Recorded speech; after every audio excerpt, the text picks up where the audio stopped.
Hi guys and welcome back to the channel Deepak Yadav Education. Welcome to the daily Hindu news and editorial analysis of 19th of November 2021. तो guys आज है तारीख 19 नवंबर 2021 और है Friday. देखेंगे आज का द हिंदू कंप्लीट न्यूज़पेपर।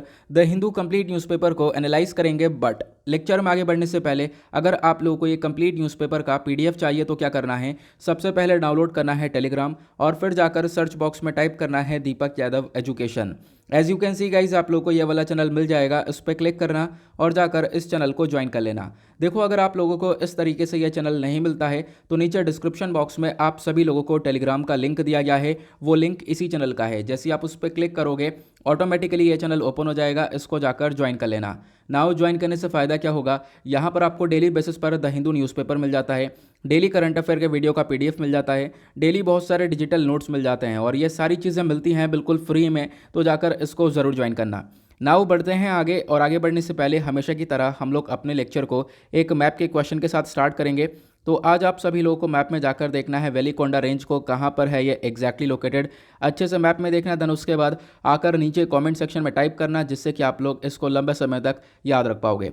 साथ ही साथ एक क्वेश्चन सॉल्व करेंगे जो कि यूपीएससी प्रीवियस ईयर साल 2009 के प्रीलिम्स में पूछा गया था। डेली बेसिस पर हम लोग यहाँ पर एक प्रीवियस ईयर क्वेश्चन को भी सॉल्व करते हैं। क्वेश्चन क्या था, in the context of alternative source of energy, जो हमारी एनर्जी होती है उसका एक ऑल्टरनेटिव सोर्स है, क्या है, इथेनॉल। इथेनॉल के बारे में सभी लोगों को पता होगा, इथेनॉल एक बायोफ्यूल है। नाउ क्वेश्चन ये सिंपल सा पूछा गया, जो ये इथेनॉल है इसको हम लोग किस चीज़ से ऑब्टेन करते हैं, किस चीज़ से यहाँ पर प्रोड्यूस करते हैं। नीचे ऑप्शन दिए गए, A potato, B rice, C sugar cane या फिर डी वीट। बहुत सिंपल सा क्वेश्चन है, इसका आंसर डेफिनेटली आप सभी लोग दे पाओगे। इथेनॉल के बारे में न जाने कितनी बार हम लोगों ने डिस्कशन कर रखा है, बहुत सारे नोट्स मैंने आप लोगों को टेलीग्राम पर प्रोवाइड करवा रखे हैं। तो बाय द वे इसका जो करेक्ट आंसर है मैंने आप लोग को नीचे भी प्रोवाइड करवा रखा है, प्लस टेलीग्राम पर भी मिल जाएगा, तो वहाँ से भी आप लोग इसको देख सकते हो।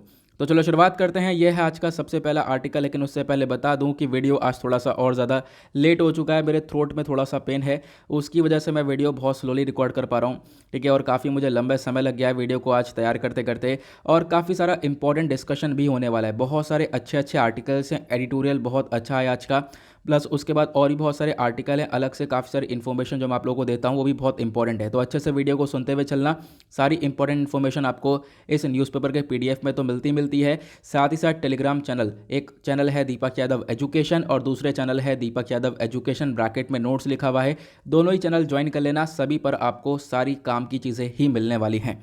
तो आज का सबसे पहला आर्टिकल बात करता है, हमारे प्राइम मिनिस्टर मोदी जी के थ्रू एक स्टेटमेंट दिया गया है, उसी को अच्छे से एनालाइज किया गया। नाउ देखो क्वेश्चन ये है कि आपने बोला था स्टेटमेंट इंपॉर्टेंट नहीं होगा। हाँ मैंने बोला था, देखो स्टेटमेंट ज़्यादा इंपॉर्टेंट नहीं होता है, लेकिन कुछ कुछ स्टेटमेंट होते हैं जो कि खास होते हैं और बहुत ज़्यादा अच्छे भी होते हैं। लेकिन ये स्टेटमेंट बिल्कुल भी अच्छा नहीं है, मतलब कि एग्जाम के पर्सपेक्टिव से कुछ खास नहीं है, लेकिन तब भी आप लोग अगर इस आर्टिकल को अपने सिलेबस से रिलेट करना चाहोगे तो ये आर्टिकल जीएस पेपर 3 इकोनॉमी के पोर्शन से रिलेट हो जाएगा। हमारे प्राइम मिनिस्टर ने बोला है, दो बैंकर्स होते हैं आज के टाइम पर, या फिर हमारे कंट्री के अंदर आज के टाइम का जो बैंक है, ठीक है, एक बहुत अच्छा रोल प्ले कर सकता है, और खास कर ये जो बैंक है इनको सपोर्ट करना चाहिए, छोटे छोटे जॉब क्रिएटर्स को या छोटे छोटे बिजनेसेस को, ठीक है। तो यहाँ पर प्राइम मिनिस्टर ने बोला है कि हमारे कंट्री का आज के टाइम का जो बैंकिंग सिस्टम है वो काफ़ी अच्छा हो चुका है, काफ़ी स्ट्रॉन्गर है, प्लस अगर ये बैंकिंग सिस्टम अपनी तरफ से कुछ स्टेप्स उठाता है, छोटे छोटे जॉब क्रिएटर्स को सपोर्ट करता है, या जो छोटे छोटे बिजनेसेस हैं उनको कुछ अमाउंट प्रोवाइड करवाता है, तो उससे हमारी इकॉनमी और ज़्यादा ग्रो होती हुई नजर आएगी। ये स्टेटमेंट हमारे प्राइम मिनिस्टर ने दिया। देन उसके बाद पीएम ने और बातें भी बोली हैं। पीएम ने यहाँ पर बोला कि आज के टाइम का जो कंट्री का बैंकिंग सिस्टम है ना, यहाँ पर बैड लोन वगैरह काफ़ी कम है, ठीक है। एक टाइम हुआ करता था जब बैंकों के ऊपर बैड लोन बहुत हुआ करते थे। बैड लोन का मतलब यह है कि बैंक क्या करते हैं, लोन प्रोवाइड करवाते हैं। देखो काम ही बैंक का यह है कि बड़े बड़े इंडस्ट्रियलिस्ट हो गए, बिजनेसमैन हो गए, इन सबको लोन प्रोवाइड करवाना, फिर उससे बहुत ज़्यादा मात्रा में ब्याज लेना, ठीक है। हाई इंटरेस्ट रेट पर ये सारे लोन देता है बैंक, ये आपको पता होगा, ठीक है। तो क्या है, यहाँ पर जब लोन प्रोवाइड करवाता है तो कभी कभी ऐसा देखने को मिलता है कि वो जो लोन है वो बैंक के पास वापस से नहीं आ पाता। उसके पीछे के वेरियस रीजंस हो सकते हैं, चाहे वो यहाँ पर जिस इंसान ने बिजनेस लगाया हो बिजनेस डूब गया हो, ठीक है, या और भी बहुत सारे रीजंस हो सकते हैं, तो जिसकी वजह से बैंक के पास वो लोन नहीं आ पाता जो कि बैंक ने लोन वो दिया था, ना ही लोन आया ना ही इंटरेस्ट आया, तो वो पैसा कहाँ चला गया, वो पैसा डूब गया, ठीक है। तो उसको हम लोग कहीं ना कहीं बैड लोन्स की कैटेगरी में रखते हैं। तो पहले तो बहुत ज़्यादा हुआ करता था ये बैड लोन, लेकिन अभी 4-5 साल से ये बैड लोन काफ़ी कम हो चुका है, ये भी स्टेटमेंट हमारे प्राइम मिनिस्टर के थ्रू दिया गया। प्लस बैड लोन्स जो भी हैं आज के टाइम पर उसको रिकवर करने के लिए अभी आपको मालूम होगा हाल ही में एक बॉडी भी बनाई गई है, तो ये भी यहाँ पर चीज़ें बताई गई। देन उसके बाद यहाँ पर बोला है कि इन सब चीज़ों को देखते हुए पता ये चलता है कि हमारे कंट्री का बैंकिंग सिस्टम आज काफ़ी अच्छा है। तो बैंकिंग सिस्टम एक बहुत अच्छा रोल प्ले कर सकता है हमारे कंट्री को सेल्फ रिलायंट बनाने के लिए, आत्मनिर्भर भारत बनाने के लिए, ठीक है। तो ये यहाँ पर हमारे प्राइम मिनिस्टर ने कुछ स्टेटमेंट दिए हैं। यहाँ पर कोई एग्जाम के पॉइंट ऑफ व्यू से कुछ भी ऐसी इंपॉर्टेंट चीज़ें नहीं है, लेकिन इस स्टेटमेंट को आप लोग एक छोटा सा आइडिया रख सकते हो इस स्टेटमेंट के बारे में।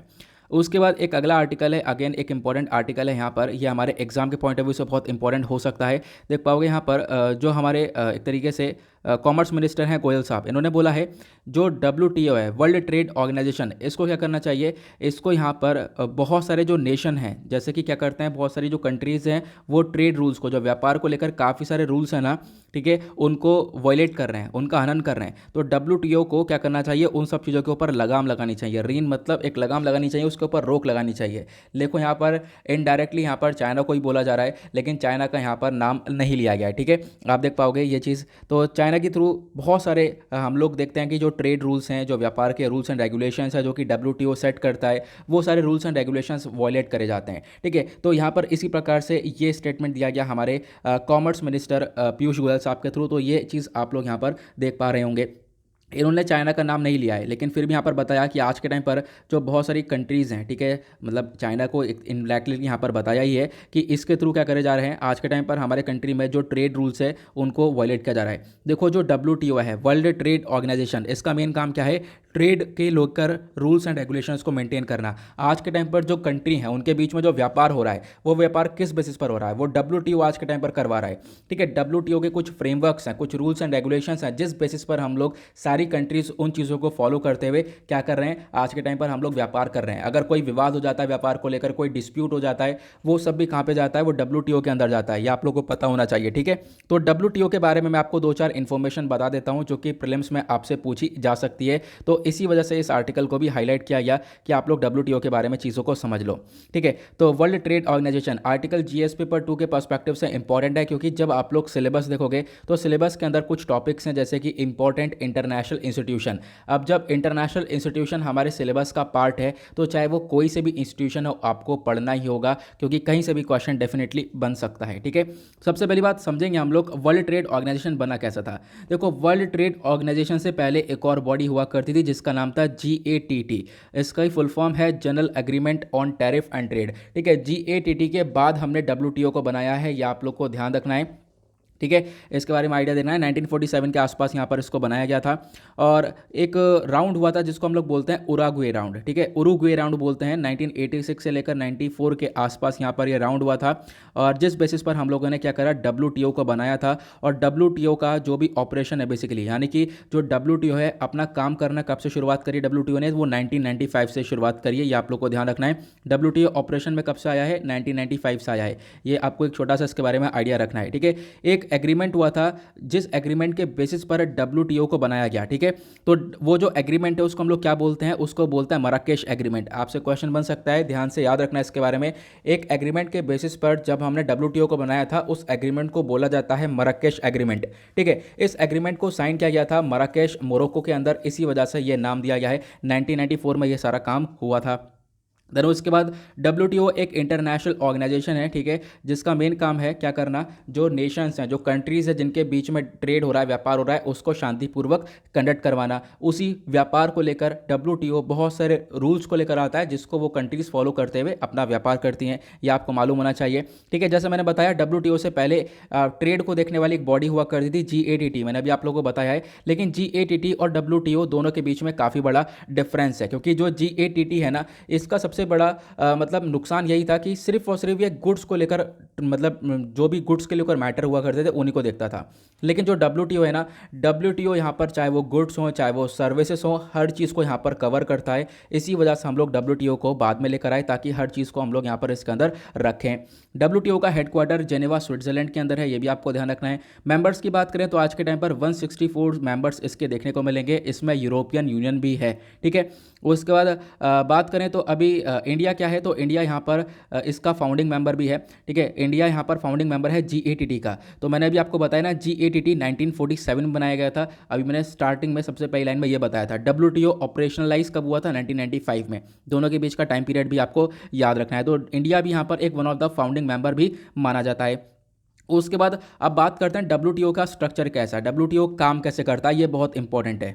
तो WTO के स्ट्रक्चर में सबसे पहले आता है एक मिनिस्ट्रल कॉन्फ्रेंस। मिनिस्ट्रल कॉन्फ्रेंस के बाद आता है जनरल काउंसिल। जनरल काउंसिल के अंदर एक बॉडी है डिस्प्यूट सेटलमेंट बॉडी और दूसरा बॉडी है ट्रेड पॉलिसी रिव्यू बॉडी। तो ये कुछ बॉडीज़ हैं, ये पूरा मिलकर पूरा का पूरा WTO बनता है। इन सब के अंदर कोई ना कोई लोग होते हैं जो कि यहाँ पर काम कर रहे हैं, जो कि क्या करते हैं, गुड्स को मैनेज करते हैं, उसका सर्विसेज को मैनेज करते हैं, एंड देन उसके बाद इंटेलेक्चुअल प्रॉपर्टीज़ को भी मैनेज करते हैं। तो ये तीनों ही चीज़ें यहाँ पर WTO के अंदर कवर की जाती हैं।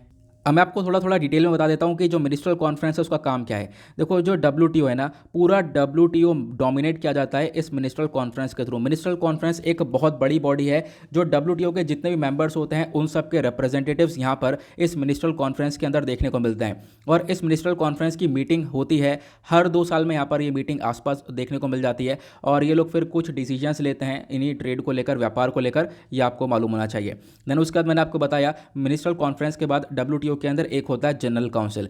जनरल काउंसिल के अंदर भी सारे WTO के मेंबर्स होते हैं, जो कि क्या करते हैं, एक रिपोर्ट प्रोवाइड करवाते हैं मिनिस्ट्रल कॉन्फ्रेंस को। तो मिनिस्ट्रल कॉन्फ्रेंस उन चीज़ों के ऊपर सुनवाई करता है। देन उसके बाद मैंने आपको बताया इसी के अंदर एक बॉडी है डिस्प्यूट सेटलमेंट बॉडी और दूसरा है ट्रेड पॉलिसी रिव्यू बॉडी। तो आपको नाम से समझ में आ रहा होगा, डिस्प्यूट सेटलमेंट बॉडी का मतलब है जो भी विवाद हो गए हैं अगर 2 कंट्रीज़ के बीच में व्यापार को लेकर, तो उनको सेटल करने का यहाँ पर एक काम करती है। देन उसके बाद ट्रेड पॉलिसी रिव्यू बॉडी है, जिसका मेन काम है जो ट्रेड पॉलिसीज हैं, जो व्यापार को लेकर नीतियां बनाई गई हैं, उनको वापस से रिव्यू किया जा सके, उनको देखा जा सके। तो ये कुछ बॉडीज़ हैं जो कि WTO के अंदर में आती हैं, आपको ध्यान रखना है। ये मैंने आपको WTO का पूरा कॉन्सेप्ट समझा दिया है जब आप लोग इकॉनमी पढ़ोगे। ठीक है, इकॉनमी के अंदर जो कोई भी आप लोग यहाँ पर बुक उठाओगे ना UPSC के लिए, तो वहाँ पर WTO को लेकर एक पूरा चैप्टर आता है। तो WTO के अंदर यही सारी इंपॉर्टेंट इन्फॉर्मेशन वहाँ पर दी गई हैं। तो मैंने आपको ये सारी चीज़ें यहाँ पर बता दी।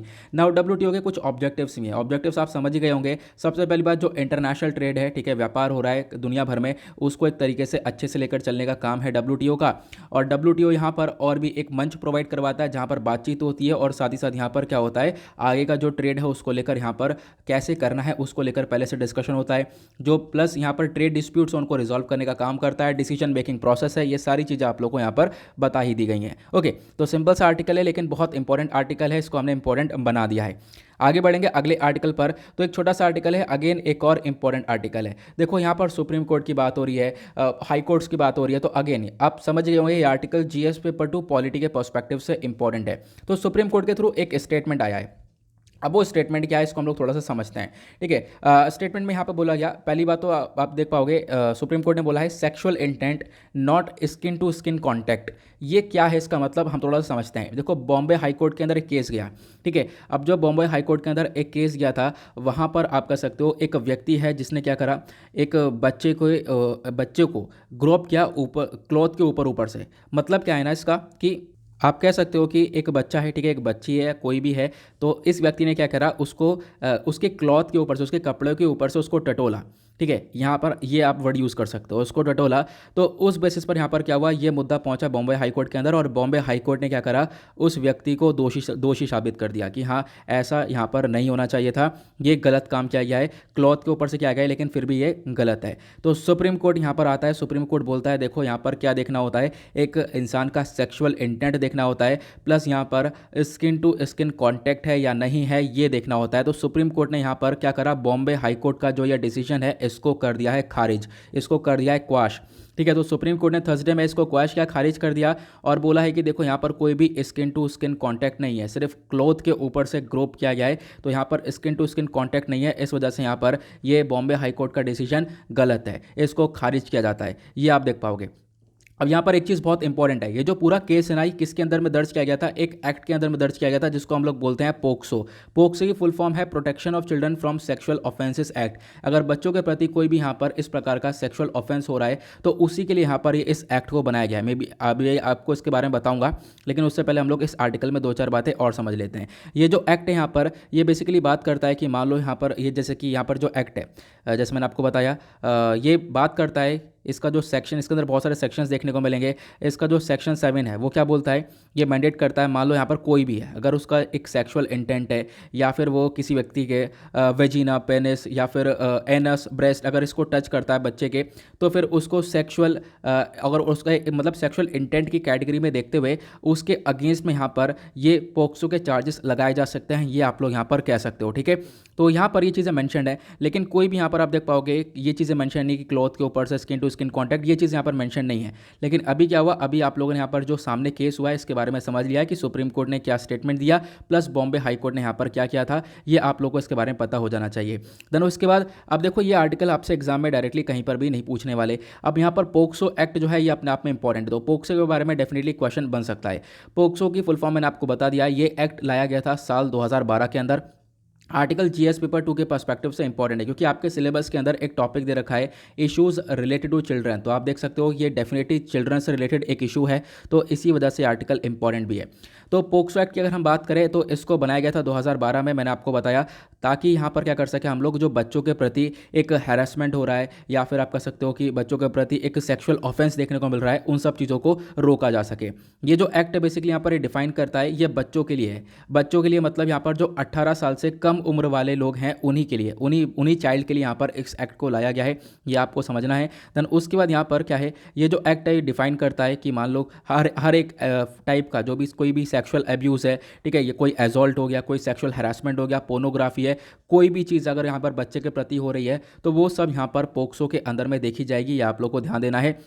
ये जो एक्ट है बेसिकली यहाँ पर आपको पता होना चाहिए कि इसके अंदर मान लो कोई भी केस दर्ज हुआ है तो उस केस को 1 साल के अंदर अंदर निपटाना होता है। लेकिन होता क्या आज के टाइम पर, ये पोक्सो भी सही से काम नहीं कर रहा है। आपको मालूम होगा कठुआ केस जो हुआ था उसमें लगभग 16 महीने लग चुके थे, तो ये हमारा एक फ्लॉ भी है, मतलब इसका एक नेगेटिव पॉइंट भी है ये वाला। ये आप लोग देख पाओगे कि हमारा जस्टिस सिस्टम थोड़ा सा सही से काम नहीं कर पाता है, ये एज एग्जाम्पल आप लोग चीज़ों को यूज़ कर सकते हो। तो आई होप आपको क्लियर हो चुका होगा, एक इंपॉर्टेंट आर्टिकल था, कैसे आर्टिकल इंपॉर्टेंट हुआ ये मैंने आप लोगों को बताया है। उसके बराबर में एक आर्टिकल है, ये कुछ ज़्यादा खास नहीं है, इसको आप लोग छोड़ सकते हो। ठीक है, ऐसा नहीं है कि यहाँ पर इंपॉर्टेंट छोड़ दिया है, नहीं, कुछ भी यहाँ पर ऐसा इंपॉर्टेंट नहीं देखने को मिलेगा। एक स्कैम के बारे में चर्चा की गई है और उसी स्कैम की वजह से कोई यहाँ पर एक व्यक्ति है जिसका नाम आया था और उसने यहाँ पर अर्ज किया है यूके को, यूनाइटेड किंगडम को, कि भारत के ऊपर भी सैंक्शंस लगने चाहिए क्योंकि भारत का भी इस स्कैम के अंदर कहीं ना कहीं बहुत बड़ा रोल था। तो यहाँ पर आर्टिकल को आप लोग इसको छोड़ सकते हो। आगे बढ़ेंगे नेक्स्ट इंपॉर्टेंट आर्टिकल की तरफ। अगला आर्टिकल यहाँ पे बात करता है, जो दिल्ली सरकार है उन्होंने यहाँ पर प्लेज लिया है कि वो यमुना रिवर को साफ करने वाले हैं 2025 तक। बहुत सारे स्टेप्स उठाए जाएंगे, जैसे कि नए नए एसटीपीज़ को बनाया जाएगा। एसटीपीज़ का मतलब है सीवर ट्रीटमेंट प्लांट्स, जो गंदगी होती है उसको ट्रीट करने के लिए काफ़ी सारे प्लांट्स को यहाँ पर लगाने वाले हैं, अपनी टेक्नोलॉजीज़ को अपग्रेड करने वाले हैं, और भी यहाँ पर जो ड्रेन्स वगैरह है उनको भी साफ़ किया जाएगा।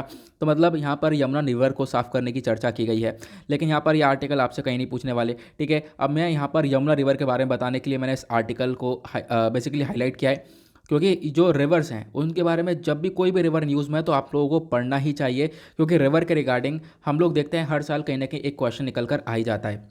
तो यमुना रिवर की अगर हम बात करें तो आर्टिकल जीएस पेपर 1 के पर्सपेक्टिव से इंपॉर्टेंट है। जीएस पेपर 1 के अंदर एक सब टॉपिक है वाटर रिसोर्स करके, वहाँ के पॉइंट ऑफ व्यू से इंपॉर्टेंट देखने को मिलेगा।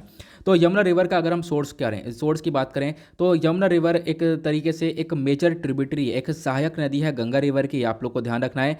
यमुना रिवर यहाँ पर निकलती कहाँ से, यमुनोत्री ग्लेशियर से निकलती है। कहाँ से, बंदरपूंछ जो पीक है मसूरी रेंज के अंदर, वहीं से ये रिवर निकलती हुई आती है। ठीक है, फिर उसके बाद यहाँ पर ये रिवर निकल कर तो आती है वहाँ से, फिर उसके बाद आगे काफ़ी आगे तक जाती है, और उसके बाद जो इलाहाबाद, खासकर जो प्रयागराज वाला एरिया है, प्रयागराज के अंदर जो संगम वाला एरिया है ना, वहाँ पर गंगा में जाकर मिल जाती है। तो आपको ध्यान रखना है, हिमालय से निकल कर आ रही है यमुना, उसके बाद कहाँ पर, प्रयागराज में जो संगम वाला एरिया है वहाँ पर गंगा में जाकर मिल जाती है। प्लस यहाँ पर यमुना रिवर उत्तर प्रदेश, उत्तराखंड, हिमाचल प्रदेश, हरियाणा, दिल्ली सभी जगह से बहती भी आ रही है। और यमुना रिवर की जो लेंथ है वो लगभग 1376 किलोमीटर्स के आसपास की है। इसके ऊपर बहुत सारे इंपॉर्टेंट डैम्स देखने को मिलते हैं, उसमें से 2 सबसे इंपॉर्टेंट डैम ये हैं, और दूसरे वाले डैम के रिगार्डिंग क्वेश्चन बन चुका है, लेकिन यहाँ पर ये वाले डैम के बारे में आपको ध्यान रखना है। एक का नाम है लखवार व्यासी डैम, जो कि उत्तराखंड वाले एरिया में है, और दूसरा डैम का नाम है ताजेवाला बैरेज डैम, ये हरियाणा के अंदर है। ठीक है, प्लस उसके बाद यमुना रिवर की बहुत सारी इंपॉर्टेंट ट्रिब्यूटरीज हैं, बहुत सारी सहायक नदियां हैं, आपको इसके बारे में ध्यान रखना है। ट्रिब्यूटरीज के ऊपर क्वेश्चन बनते हैं, तो इंपॉर्टेंट ट्रिब्यूटरीज के अंदर आता है चंबल, सिंध, बेटवा, केन और टोन और हिंदोन। ठीक है, ये यहाँ पर कुछ ट्रिब्यूटरीज हैं, इसके बारे में आप लोग एक आइडिया रख सकते हो। मैं आपको इसको मैप में भी दिखा देता हूँ। ताकि आप लोगों को कोई भी कन्फ्यूजन ना हो। तो ये आपको मैप दिख रहा होगा। तो यमुना रिवर ये यहाँ से निकल कर आ रही है ऊपर से, ठीक है, हिमालय से, और उसके बाद इस प्रकार से दिल्ली से होती हुई, देन उसके बाद यहाँ पर आगरा से होती हुई, ये आप देख पाओगे इस प्रकार से रिवर जा रही है। इलाहाबाद में यहाँ पर जो गंगा रिवर है उसमें जाकर मिल जाती है। प्रयागराज वाले एरिया में जो संगम वाला एरिया है, यहाँ पर आपको गंगा रिवर देखने को मिलेगी, यहाँ पर जाकर वो मिल जाती है। तो आप लोगों को इसके बारे में एक आइडिया होना चाहिए, ठीक है। आगे बढ़ते हैं अगले आर्टिकल की तरफ, और क्या है हमारे लिए इंपॉर्टेंट। नव आते हैं नेक्स्ट आर्टिकल के ऊपर। आज मैं काफ़ी मतलब कि बहुत ज़्यादा मेरी आवाज़ जो है वो काफ़ी डाउन सी लग रही होगी, क्योंकि मेरे थ्रोट में काफ़ी पेन है, इस वजह से मैं लाउडर नहीं बोल पा रहा हूँ ज़्यादा। और होप ये करता हूँ कि अच्छे से आवाज़ रिकॉर्ड हो रही हो इस वीडियो के अंदर। चलो वो तो वीडियो रिकॉर्ड करने के बाद ही यहाँ पर पता चलने वाला है। नाउ अगला आर्टिकल बात करता है इंडिया और चाइना को लेकर। नाउ बेसिकली यहाँ पर आप देख पाओगे इंडिया की बात हो रही है किसी और कंट्री के साथ, तो article GS paper 2 international relations के पॉइंट ऑफ व्यू से इंपॉर्टेंट हो जाएगा। यहाँ पे बात की गई है इंडिया और चाइना दोनों ने मिलकर अग्री किया है कि ये आपस में बातचीत स्टार्ट करने वाले हैं बिटवीन द बॉर्डर कमांडर्स, ठीक है। जो बॉर्डर कमांडर्स होंगे उनके बीच में यहाँ पर बातचीत होगी, ताकि जो बॉर्डर डिस्प्यूट है दोनों कंट्रीज़ के बीच में उसको सुधारा जा सके। बॉर्डर डिस्प्यूट क्या है ये सब आप लोगों को पता ही होगा कि एग्जैक्टली क्या क्या हो रहा है। 2020 हमारा पूरा डिस्प्यूट के बीच में निकल चुका है, अब 2021 भी पूरा यहाँ पर आप देख पाओगे दोनों कंट्रीज़ के बॉर्डर डिस्प्यूट के बीच में ही निकल चुका है।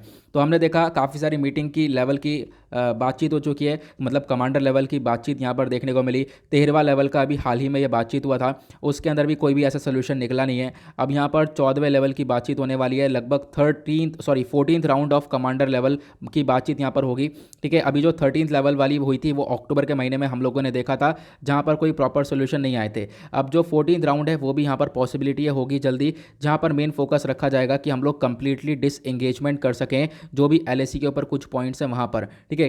खासकर यहाँ पर फोकस रखा गया है गोगरा वाले रीजन के ऊपर, हॉट स्प्रिंग वाले रीजन के ऊपर, डेमचौक वाले एरिया के ऊपर, देपसंग वाले एरिया के ऊपर। ये कुछ एरियाज़ हैं जहाँ पर डिसएंगेजमेंट की काफ़ी ज़्यादा ज़रूरत है, क्योंकि बहुत सारे एरियाज़ हैं जहाँ पर दोनों कंट्रीज़ के बीच में डिसएंगेजमेंट तो हुआ है, लेकिन अभी भी बहुत सारे एरियाज़ बाकी हैं जहाँ पर डिसएंगेजमेंट होना बाकी है। उसको लेकर इंडिया और चाइना मिलकर बातचीत करने वाले हैं, ये इस आर्टिकल में समझाया गया। मैंने टू द पॉइंट डायरेक्टली आपको इंपॉर्टेंट चीज़ें बता दी हैं। काफ़ी सारी बकवास भी है, पढ़ना चाहो तो पढ़ सकते हो, टाइम वेस्ट यहाँ पर अलग से कर सकते हो, ठीक है। लेकिन यहाँ पर मैं आपको मैप में कुछ चीज़ें और दिखा देता हूँ।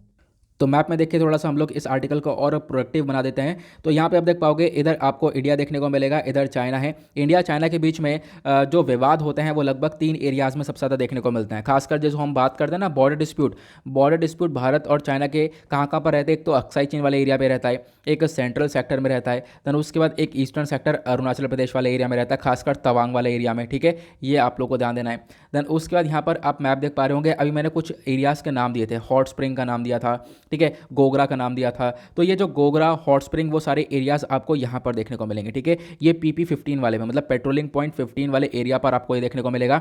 ये जो रेड वाली लाइन है ये LAC है, लाइन ऑफ एक्चुअल कंट्रोल, ठीक है। अब क्या है, इसी एरिया पर आपको ये हॉट स्प्रिंग वाला एरिया, गोगरा वाला एरिया है, यहाँ पर अभी भी डिस्प्यूट काफ़ी बड़े हुए हैं, यहाँ पर अभी भी डिसएंगेजमेंट प्रॉपरली हुआ नहीं है। तो इस एरिया के ऊपर, इन एरियाज़ के ऊपर खासकर फोकस किया जा रहा है कि इन एरियाज़ में खासकर जल्द से जल्द डिसएंगेजमेंट हो जाना चाहिए। ये इस आर्टिकल में समझाया गया।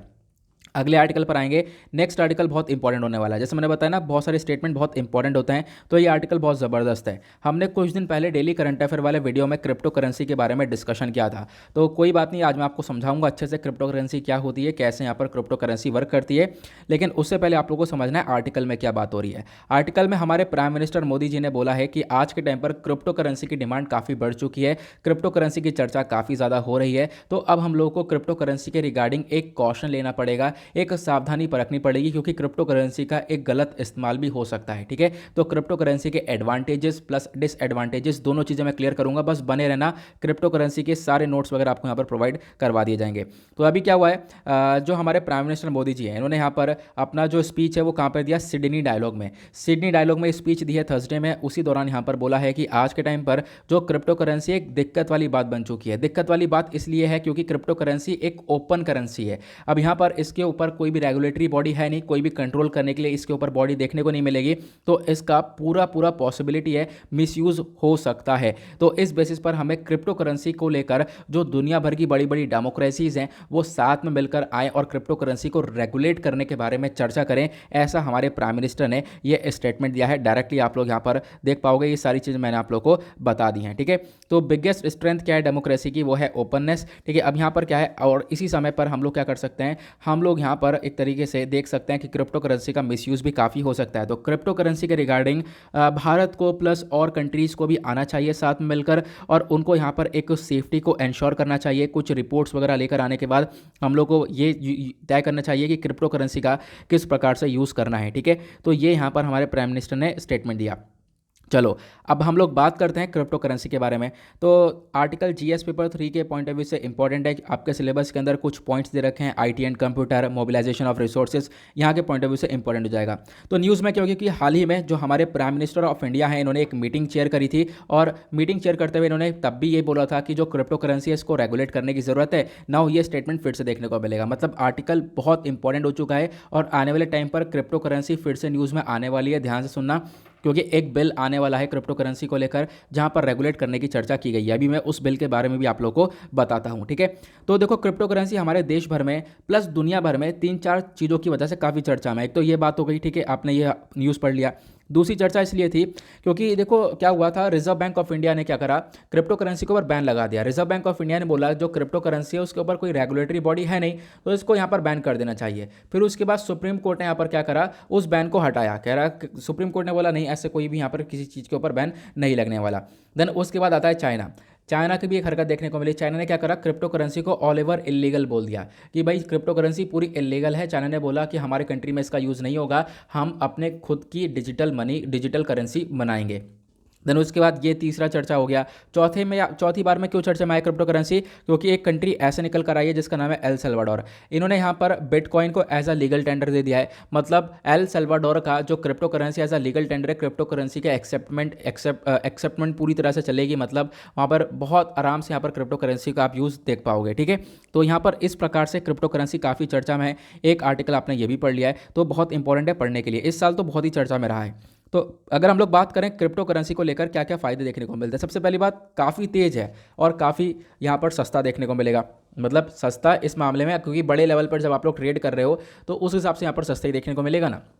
जब यहाँ पे अगर हम बात करें क्रिप्टो करेंसी की, तो यहाँ पर कोई भी जैसे ट्रांजैक्शन वगैरह तो होनी नहीं है, मतलब ट्रांजैक्शन होगी, लेकिन जब हम लोग नॉर्मली कोई ट्रांजैक्शन करते हैं तो उसमें कितना समय लग जाता है, कुछ समय लगता है वहाँ पर अमाउंट तक पहुँचने में, क्योंकि बीच में बहुत सारे और भी रेगुलेशंस आ जाते हैं, कुछ रूल्स एंड रेगुलेशंस आ जाते हैं जिसको फॉलो करते हुए हम लोग को यहाँ पर ये ट्रांजैक्शन करना होता है। लेकिन क्रिप्टो करेंसी में कुछ भी ऐसा है नहीं है। क्रिप्टो करेंसी बिल्कुल ओपन है, फटाक से यहाँ पर आप ट्रांजैक्शन करोगे, तुरंत यहाँ पर अमाउंट पहुँच जाएगा।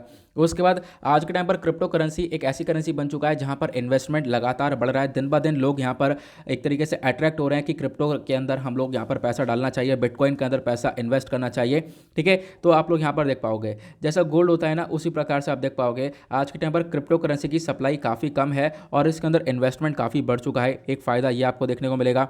उसके बाद यहाँ पर आज के टाइम पर क्रिप्टो करेंसी एंटी इन्फ्लेशनरी का मतलब यह है कि जो भी लोग हैं वो क्रिप्टो करेंसी को खर्च करने से ज़्यादा अपने पास स्टोर करने में बिलीव रख रहे हैं, और उन्होंने यहाँ पर क्रिप्टो करेंसी को ज़्यादा से ज़्यादा स्टोर कर रखा है। ठीक है, और इसी की वजह से क्या हो रहा है, जो क्रिप्टो करेंसी है उसकी डिमांड काफ़ी ज़्यादा हो रही है, डिमांड भी ज़्यादा हो रही है, प्लस लगातार जो इसके प्राइसेस हैं वो भी लगातार बढ़ते हुए नज़र आ रहे हैं। ये भी आपको ध्यान रखना है।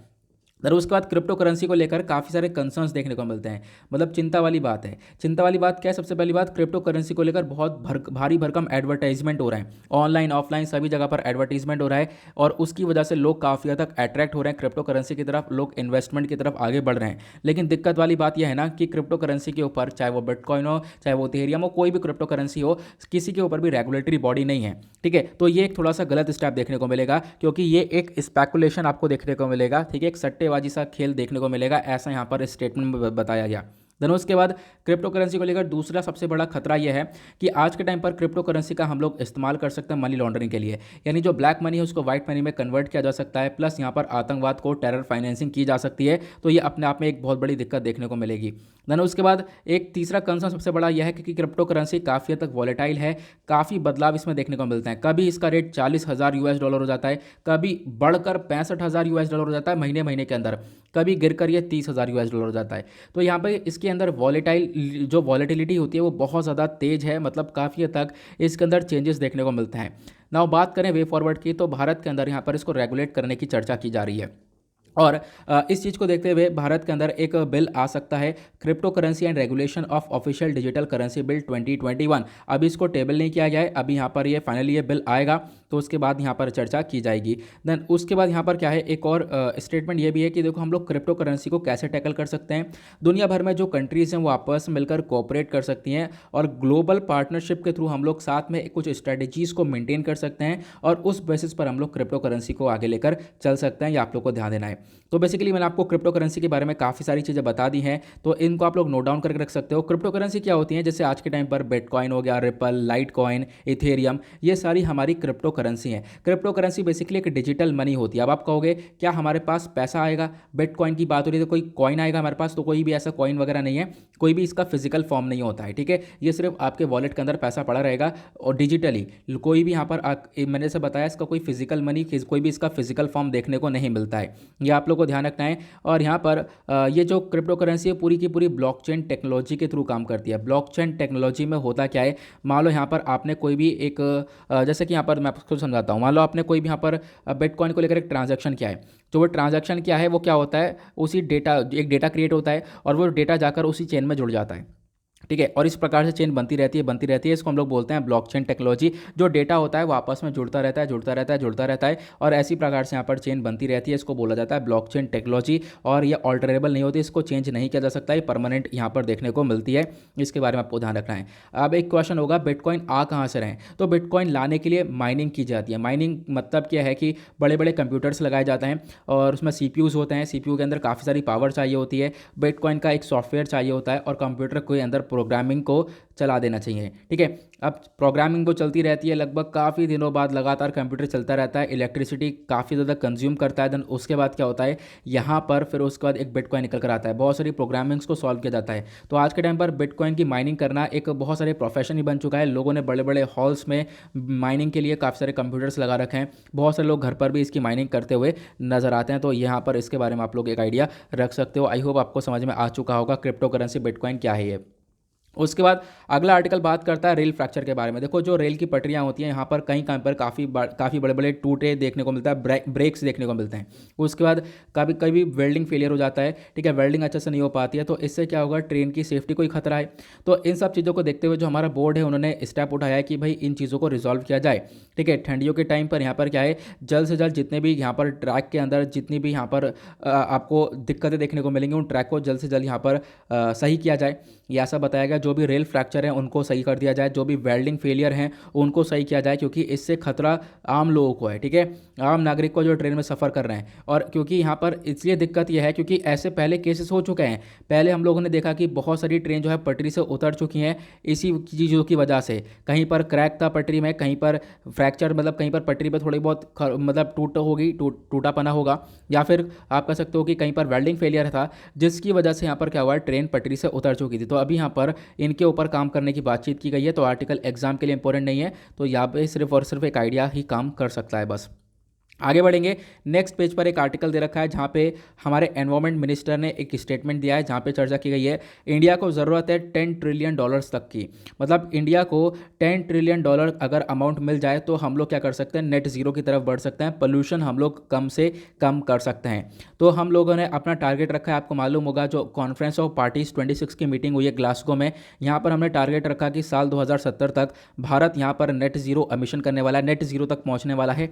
तो इस चीज़ को देखते हुए अगर इसको जल्दी अचीव करना है तो भारत को लगभग $10 ट्रिलियन के आसपास का अमाउंट चाहिए, 700 लाख करोड़ रुपए का अमाउंट चाहिए अगर हम बात करें। तो यहाँ पर एक एनालिसिस करने के बाद, यहाँ पर एक रिसर्च और एनालिसिस करने के बाद ये रिपोर्ट तैयार की गई है।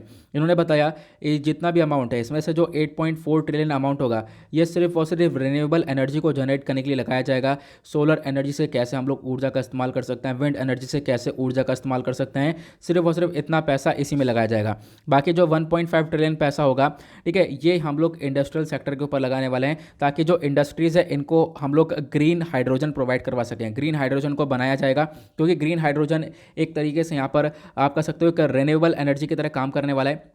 तो ग्रीन हाइड्रोजन को हम लोग रिन्यूएबल एनर्जी से बनाते हैं, आप लोगों को मालूम होगा, ठीक है, हीट करते हैं। और अब फिर सॉरी, यहाँ पर जो ग्रीन हाइड्रोजन है इसका मेन काम हो जाएगा बैटरीज को पावर देना, प्लस यहाँ पर व्हीकल्स के अंदर फ्यूल की तरह इस्तेमाल किया जा सकता है। तो इन चीज़ों के ऊपर हम लोग काम कर सकते हैं। तो ये कुछ चीज़ें बताई गई हैं कि कंट्री का जो गोल है उसके लिए पैसा जो लगने वाला है वो भी बहुत ज़्यादा है, ठीक है। अगर हम लोग को इसको अचीव करना है तो एक डेटा हम लोगों को मिल चुका है, या आप लोग इसके बारे में आइडिया रख सकते हो।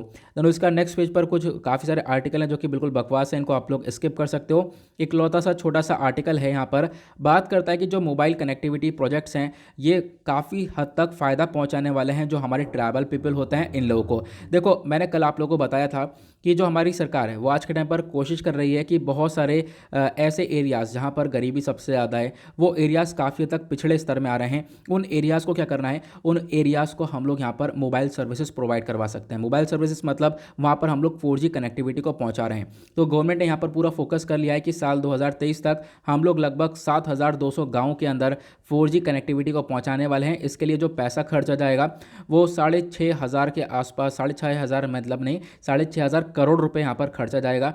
उसके बेसिस पर यहाँ पर क्या होने वाला है, हम लोग 4G टेक्नोलॉजी को प्रोवाइड करवाएंगे इन गाँव के अंदर। और इसके अंदर लगभग 44 एस्पिरेशनल डिस्ट्रिक्ट्स भी कवर करे जाएंगे, ऐसे डिस्ट्रिक्ट्स जहाँ पर काफ़ी बुरी हालत रहती है, काफ़ी हद तक वो पुअर कैटेगरी के अंदर में आते हैं। तो यहाँ पे 5 स्टेट की बात हो रही है, आंध्र प्रदेश, छत्तीसगढ़, झारखंड, महाराष्ट्र और ओडिशा।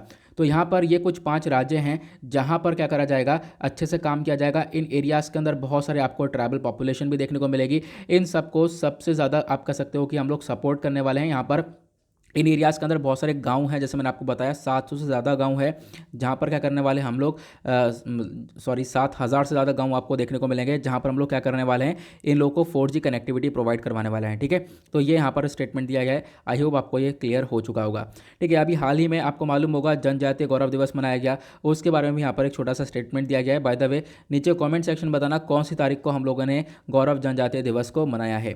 उसके बाद आएंगे पेज नंबर 13 के ऊपर, दैट इज़ वर्ल्ड सेक्शन, देखेंगे दुनियादारी में क्या चल रहा है। ये एक इंटरव्यू है, इंटरव्यू को पढ़ सकते हो, ठीक है। अदरवाइज यहाँ पर ये कुछ खास नहीं है। उसका बाद आते हैं डायरेक्टली एक इंपॉर्टेंट आर्टिकल पर। तो वर्ल्ड पेज पर एक आर्टिकल जो है वो ये बात करता है, देखो आसियान जो कंट्रीज़ हैं आज के टाइम पर वो चाइना को लेकर एक ऑब्जेक्ट उठा रही हैं, ठीक है। चाइना यहाँ पर क्या चाहता है, चाइना चाह रहा है कि जो म्यांमार की जो आर्मी है, ठीक है, म्यांमार की आर्मी के जो लीडर हैं, मुझे नाम नहीं याद आ रहा है, ठीक है, बड़ा खतरनाक सा नाम है, मतलब सिंपल सा नाम है, चलो कोई बात नहीं, अभी मैं आपको बताता हूँ, याद आ जाएगा पढ़ते पढ़ते। तो म्यांमार के जो मिलिट्री रूलर हैं बेसिकली आप कह सकते हो कि, तो उनको एक तरीके से आसियान समिट ज्वाइन करना चाहिए या नहीं करना चाहिए, इसको लेकर ना जो आसियान कंट्रीज़ हैं वो काफ़ी तक कंसर्न पैदा करती हैं। आसियान कंट्रीज़ ये बोलती हैं कि नहीं, म्यांमार का जो मिलिट्री रूलर है उनको हम लोग यहाँ पर ये जो आसियान का समिट है उसको ज्वाइन नहीं करने देंगे। ऐसा क्यों? क्योंकि म्यांमार के मिलिट्री रूलर ने करा क्या है, आप लोगों को मालूम ही होगा। म्यांमार के अंदर 1 फरवरी को क्या कर दिया था, मिलिट्री कू कर दिया था, वहाँ पर तख्ता पलट किया और मिलिट्री के पास सारी पावर्स हैं आज के टाइम पर, आप लोगों को मालूम होगा। तो वहाँ पर म्यांमार में मिलिट्री के पास आज के टाइम पर सारी पावर्स आपको देखने को मिलेगी। जो सरकार चला रही है वो पूरी मिलिट्री सरकार चला रही है। हालत काफ़ी बुरी है, लोग प्रोटेस्ट कर रहे हैं, लोग सड़कों पर निकलकर प्रोटेस्ट कर रहे हैं कि हम लोग को यहाँ पर मिलिट्री सरकार नहीं चाहिए, क्योंकि यहाँ पर इन्होंने क्या करा, डेमोक्रेसी वगैरह सब कुछ खत्म कर दी है, ठीक है। तो ये आप लोग देख पाओगे। तो हाँ, मुझे याद आया नाम, म्यांमार के जो मिलिट्री चीफ है उनका नाम है मिनुंग लैंग, ठीक है। तो यहाँ पर हाँ यही नाम है, ठीक है। तो यह क्या है, अब यहाँ पर क्या हुआ कि देखो चाइना बोलता है कि नहीं, अटेंड करना चाहिए। चाइना यहाँ पर अपना एक तरीके से प्रस्ताव रख रहा है, क्योंकि चाइना क्या करने वाला है, अगले ही सप्ताह आसियान समिट को होस्ट करने वाला है। तो चाइना बोला है चलो मिलिट्री रूलर को भी बुला लेते हैं, म्यांमार के मिलिट्री रूलर को। लेकिन जो बाकी सारी आसियान की कंट्रीज़ है वो यहाँ पर बोलती है नहीं, हम लोग यहाँ पर ऐसा नहीं करने देंगे, क्योंकि यहाँ पर म्यांमार के अंदर जो ये मिलिट्री, इसके थ्रू बहुत गलत काम किया गया है। तो ये अपने आप में डिस्प्यूट चल रहा है। अब हम लोग समझ लेते हैं आसियान के बारे में। आसियान क्योंकि एक इंपॉर्टेंट पार्ट बन जाएगा हमारे सिलेबस का, जैसे मैंने आपको बताया इंटरनेशनल इंस्टीट्यूशन हमारे सिलेबस का पार्ट है। आसियान कंट्री की अगर हम बात करें तो आसियान की फुल फॉर्म है association of south east Asian nation. एक रीजनल ग्रुपिंग है जो कि क्या काम करता है, इन कंट्रीज़ के अंदर जितनी भी कंट्री आसियान के अंदर आती हैं, 10 कंट्रीज़ आती हैं, ठीक है, 10 कंट्री का ग्रुप है। ये कंट्रीज़ आपस में मिलकर इकोनॉमिक, पॉलिटिकल, सिक्योरिटी, कोऑपरेशन को लेकर काम करती हैं, ठीक है। अलग अलग चीज़ों में अपने साथ में कोऑपरेट करके काम करती हैं। इस आसियान को पूरी तरह से बनाया गया था 8 अगस्त 1967 में, कब, बैंकॉक के अंदर, ठीक है। ये आपको ध्यान रखना है, बैंकॉक में यहाँ पे बनाया गया था। बहुत सारे कंट्रीज़ ने यहाँ पर आसियान को बनाया था। इसका जो फाउंडिंग फादर है बेसिकली वो है इंडोनेशिया, मलेशिया, फिलीपींस, सिंगापुर और थाईलैंड। आज के टाइम पर आसियान के अंदर टोटल 10 देश हैं। कौन कौन से हैं? Brunei, Cambodia, Indonesia, Laos, Malaysia, Myanmar, Philippines, Singapore, Thailand और वियतनाम, ये सारी कंट्रीज़ जो हैं ईस्टर्न साइड में आपको देखने को मिलेगी। मतलब यहाँ पर आप अगर हम बात करें इंडिया का मैप जो नीचे से ऐसे देखने को मिलेगा, तो इंडिया के इधर की साइड जो ईस्टर्न सेक्टर है, यहाँ पर ये सारी कंट्रीज़ आपको ज़्यादातर देखने को मिल जाएंगी। म्यांमार तो इंडिया के बिल्कुल पास में ही, आपको मालूम ही होगा। ठीक है, अब यहाँ पर बात करते हैं इसकी चेयरमैनशिप कौन हैंडल करता है। तो देखो आसियान कंट्रीज़ की जो भी चेयरमैनशिप होती है, ये कंट्रीज़ यहाँ पर रोटेशनल वाइज आगे चलती हैं। एक साल कोई चेयर करेगा, दूसरे साल कोई और चेयर करेगा। आसियान कंट्रीज़ की बात करें तो इनके पास इतनी ज़्यादा पावर है कि अगर हम बात करें जो टोटल पॉपुलेशन है दुनिया भर का जो टोटल पॉपुलेशन है, उसमें से लगभग 650 मिलियन के जो लोग हैं वो आसियान कंट्री से बिलोंग करते हैं। और जीडीपी की बात करें तो आसियान कंट्री लगभग 2.8 ट्रिलियन यूएस डॉलर्स तक की जीडीपी को कंट्रीब्यूट करता है। और आसियान कंट्री की बात करें तो भारत के साथ यहाँ पर चौथा लार्जेस्ट ट्रेडिंग पार्टनर है। हम लोग काफ़ी हद तक व्यापार करते हैं आसियान कंट्रीज़ के साथ, ये आप लोगों को मालूम होना चाहिए। ठीक है, उसके बाद यहाँ पे एक छोटा सा आर्टिकल है जिसमें चर्चा की गई है, ताइवान ने डिप्लॉय कर दिया है अपना F-16V जेट। अपने जेट को फैला दिया है कहाँ पर, मतलब कि अपने आप कह सकते हो कि जो एक तरीके से इन्होंने जो भी जेट्स हैं उनको सब तरफ से फैला दिया है अपने कंट्री में। तो क्यों किया है ये सब, चाइना का एक थ्रेट है जिसकी वजह से, मतलब कि चाइना का काफ़ी बड़ा खतरा देखने को मिलता है। आपको मालूम होगा ताइवान और चाइना के इशू को लेकर मैंने आपको 3-4 बार प्रॉपरली नोट्स प्रोवाइड करवा ही रखे हैं। तो चाइना और ताइवान एक समय पे एक ही कंट्री हुआ करता था, एक ही पार्ट हुआ करता था। लेकिन हुआ क्या, 1946 में भी यहाँ पर एक सिविल वॉर हुआ था। तो उस बेसिस पर क्या हुआ कि जो ताइवान है वो अलग हुआ, फिर उसके बाद से ताइवान अलग ही रह गया। ताइवान बोलता है नहीं, अब हम लोग एक अलग पार्ट है, हम लोग एक सॉवरन स्टेट हैं। लेकिन दूसरी तरफ चाइना बार बार स्टेटमेंट ये देता है कि नहीं, जो ताइवान है, ताइवान हमारा ही पार्ट है। हम लोग यहाँ पर क्या कर रहे हैं, बस खाली कंट्री एक है, ये सरकारें दो चल रही हैं, फ्लैग दो है, कॉन्स्टिट्यूशन दो है, कंट्री एक ही है। चाइना बार बार ये बोलता है। तो इसी को लेकर चाइना बार बार कोशिश ये करता है ताइवान के ऊपर कब्जा करने की। कभी यहाँ पर अपने प्लेन भेज देता है, कभी अपने शिप यहाँ पर उनकी टेरिटरी में डाल देता है। तो इस वजह से दोनों कंट्रीज़ के जो डिस्प्यूट है वो रेगुलरली बने हुए रहते हैं। इन चीज़ों को देखते हुए, चाइना के कंसर्न को देखते हुए, ताइवान ने अपने F-16V जेट को फैला दिया है। ये आप लोग देख पाओगे। ठीक है, ये कहाँ पे फैलाए गए हैं, चियाई बेस पर यहाँ पर फैलाए गए हैं। ये आप लोग देख पा रहे होंगे, ये कुछ चीज़ें यहाँ पर बताई गई।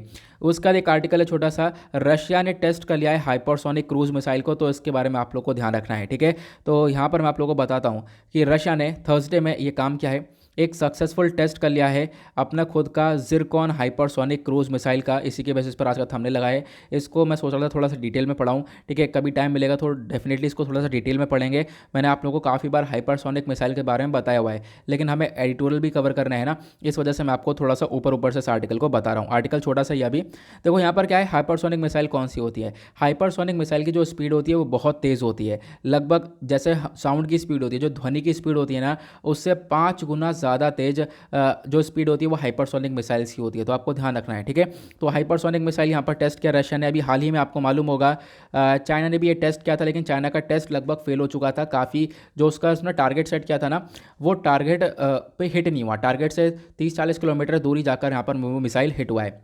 हाइपरसोनिक मिसाइल अपने में बहुत इंपॉर्टेंट एक अचीवमेंट देखने को मिलेगा अगर कोई भी कंट्री इसको अच्छे से प्रिपेयर कर लेती है, तैयार कर लेती है तो।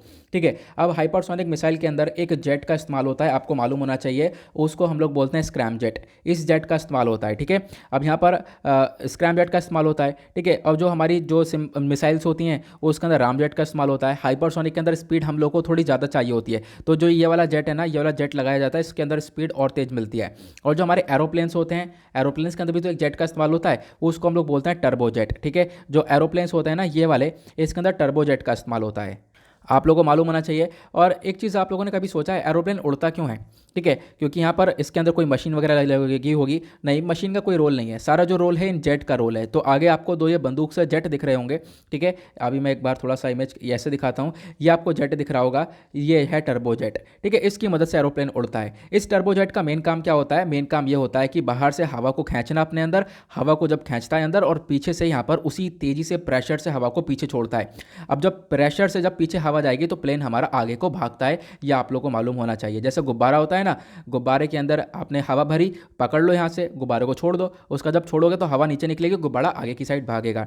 तो इसी प्रकार से यहाँ पर प्लेन काम करता है। प्लेन के अंदर जो जेट है, जेट का मेन काम यही होता है कि हवा को कैप्चर करे बाहर से, एटमॉस्फेयर से, और उसको पीछे से रिलीज करे, पीछे से और तेजी और प्रेशर से रिलीज करे। अब जब पीछे से हवा निकलेगी यहाँ पर, ये आगे से हवा को अंदर डाल रहा है। ठीक है, अंदर से अंदर खींच रहा है ये जो जेट है, और उसके बाद यहाँ पर प्रेशर मार के वो पीछे फेंक रहा है हवा को, इसी वजह से प्लेन आगे भागता है। तो जो पूरा प्लेन है ना, वो सिर्फ और सिर्फ इन दो जेट के ऊपर चलता है, ये आप लोगों को पता होना चाहिए, ठीक है। ये कुछ इस प्रकार के जेट्स होते हैं, हर प्लेन के अंदर ये देखने को मिलेगा। अगर प्लेन के अंदर नहीं है तो वो प्लेन सिर्फ और सिर्फ एक ढांचा बना हुआ है, एक बॉडी बनी हुई है, बेकार है वो, ठीक है। तो वो जेट ऐसा होता है। तो वो जेट के अंदर यहाँ से हवा जाती है, एंटर करती है हवा, ठीक है। देखो इसके अंदर बहुत सारा प्रोसेस होता है, कभी मैं आप लोगों को डिटेल में बताऊंगा, पहले मैं डिटेल में बता चुका हूँ, देख पाओगे इसको लेकर मैं ना मेरे बहुत सारे पिक्चर्स वगैरह आपको शेयर करें, कभी मैं डिटेल में आप लोगों को बताऊंगा, लेकिन अभी मोटा मोटा बता देता हूँ, ठीक है। तो इसी प्रकार से स्क्रैम जेट होता है। यहाँ पर स्क्रैम जेट के अंदर आप कहोगे स्पीड इतनी तेज कैसे होती है, एरोप्लेन की तो इतनी स्पीड तेज नहीं है, इसी वजह से तो ये फर्क है। जो एरोप्लेन की स्पीड इतनी तेज नहीं है, लेकिन स्क्रैम जेट की स्पीड बहुत तेज है। मैंने जैसा बताया साउंड की स्पीड से 5 गुना ज़्यादा है। क्यों? क्योंकि इसके अंदर आप देख पाओगे एक डिफरेंस है, इन दोनों में एक डिफरेंस मैं आप लोगों को दिखाता हूँ। वो डिफरेंस क्या है, यहाँ पर जो हवा जाएगी आप देख पा रहे होंगे, जो हवा जाने का एरिया है वो कितना कम है ना। और जो हवा रिलीज होने का, पीछे से निकलने का एरिया है वो भी बहुत कम है, इसको छोटा कर दिया गया है, देख पाओगे कितना छोटा सा कर दिया गया है। तो जितनी कम हवा अंदर जाएगी और जितनी कम हवा बाहर निकलेगी, उतनी कम स्पीड रहेगी।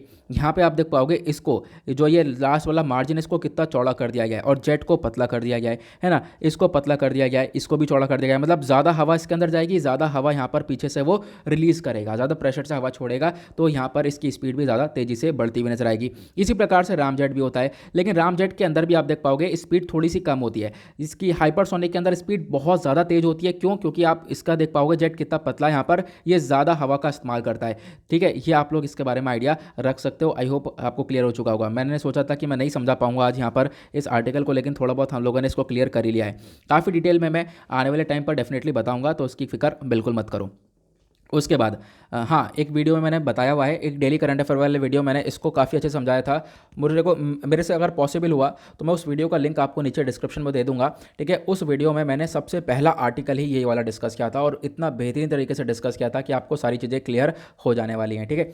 और उसके बाद आते हैं पेज नंबर 14 के ऊपर, दैट इज़ बिजनेस सेक्शन। देखेंगे इकॉनमी के पर्सपेक्टिव से इंपॉर्टेंट आर्टिकल को। देखो कोई भी आर्टिकल ऐसा एग्जाम के लिए इंपॉर्टेंट नहीं है, यहाँ पर बस एक आर्टिकल के बारे में चर्चा हो रही है, जहाँ पर बात की जा रही है। अभी फेस्टिवल सीजन हमारा निकला है, दिवाली निकला, धनतेरस निकला, बहुत सारे फेस्टिवल्स अभी लगातार निकले हैं। लेकिन क्या हुआ, जो ऑटो डीलर्स हैं अभी भी यहाँ पर इनकी कंडीशन बुरी की बुरी देखने को मिलेगी, वर्स्ट कंडीशन देखने को मिलेगी।